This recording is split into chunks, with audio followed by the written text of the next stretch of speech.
Hello students of class 9. I welcome you to an online session of quadratic equation. This is part of your syllabus. It has been part of your syllabus since 2018. Previously it was a brief part of this chapter was in class 8 syllabus, but a major part of it is still there in class 10 syllabus. Now here we are going to just learn what are quadratic equation and how to find the roots. Now let me come to the details of a quadratic equation. Quadratic equation, as you can see, is a second degree equation. Second degree equation means the highest power of the variable is 2.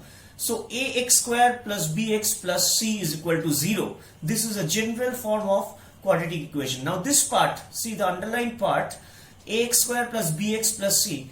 Does this ring any bell?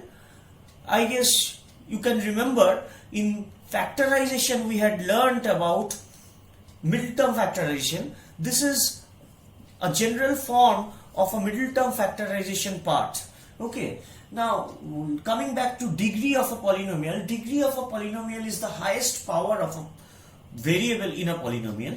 Now since it has 2 degrees, it will contain 2 roots or 2 zeros. What are 2 roots and 2 zeros of a second degree equation? Now over here you can see roots or zeros satisfy the given equation. What do you mean by this statement? Suppose say if alpha and beta are 2 roots. Okay, now what is alpha? Alpha is A with a horn like this and beta is B with a tail like this. Okay, now these are Greek alphabets. We designate these alphabets to signify the roots of a quadratic equation. Now if alpha and beta are 2 roots, ax square plus bx plus c, suppose it is the equation. If you substitute x equal to alpha over here, a alpha square plus b alpha plus c is equal to 0. This is what do you mean by satisfying the equation. Means suppose these 2 values, either of these values, if you substitute in place of x in the equation, the whole equation will give you the return as 0. That is what satisfying an equation is known as. Now also if you substitute x equal to beta in this equation, ax square plus bx plus c, so it will become a beta square plus b beta plus c is equal to 0. It will become. So this is what is meant by satisfying the equation, and that is what these 2 values signify. Alpha and beta are known as the zeros or the roots of the equation. It is giving the result as 0 in the equation, that is why it is known as 0. We also term them as roots of the quadratic equation. Now going to this part, how to find the roots and zeros of a quadratic equation. Any quadratic equation can be factorized by middle term factorization, which I already mentioned. So after middle term factorization, at the end of middle term factorization, you get some values like this, x minus alpha and x minus beta. Can you see? X minus alpha and x minus beta.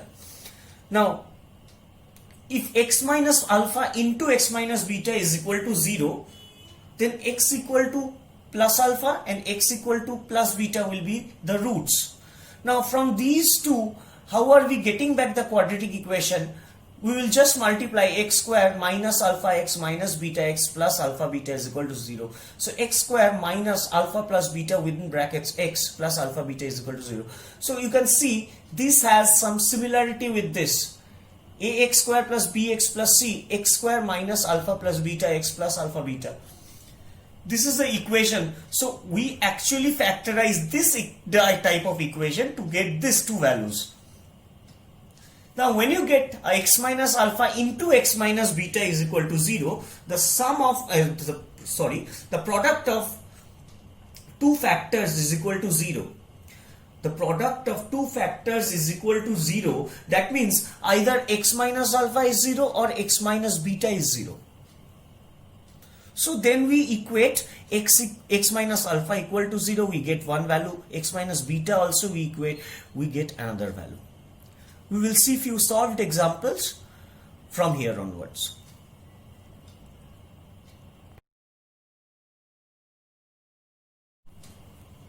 Now here is a solved example which I am showing you in quadratic equation. See, the equation is given as 4x square minus 9x is equal to 100. Now, the general form of a quadratic equation is this: ax square plus bx plus c is equal to 0. Now, over here I cannot get any clue regarding how to convert this to ax square plus bx plus c is equal to 0. So, what I did is I brought 100 to the left hand side and made the right hand side 0.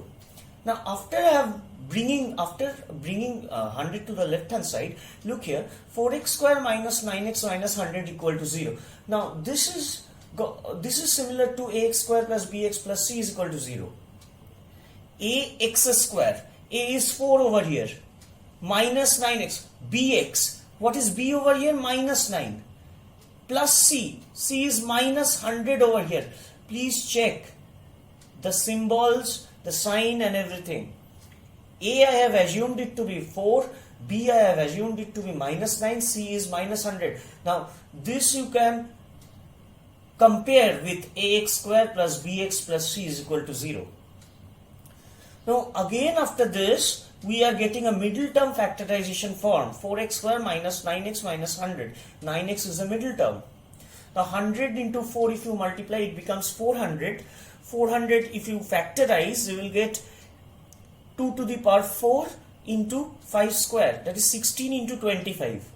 Now 25 minus 16 if you do, we get 9. But over here we have minus 9. So I am going to do minus 25x plus 16x. As you can see, 4x square minus 25x plus 16x minus 100 is equal to 0.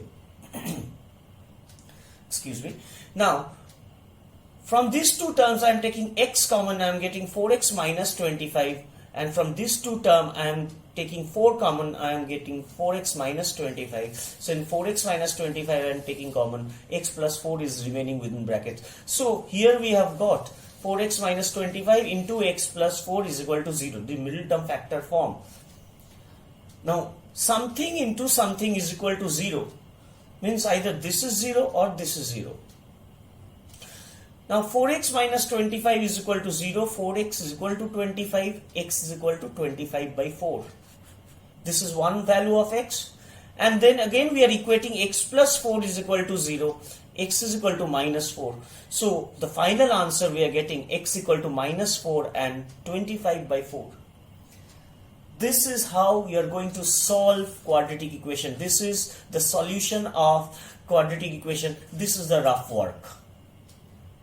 Rough work is basically the factorization part, the middle term breaking up, the prime factorization part and everything.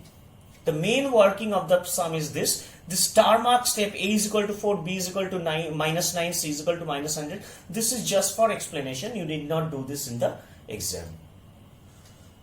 So I'm going to give you a few more sums, and with this I'm going to end today's session. Thank you, class.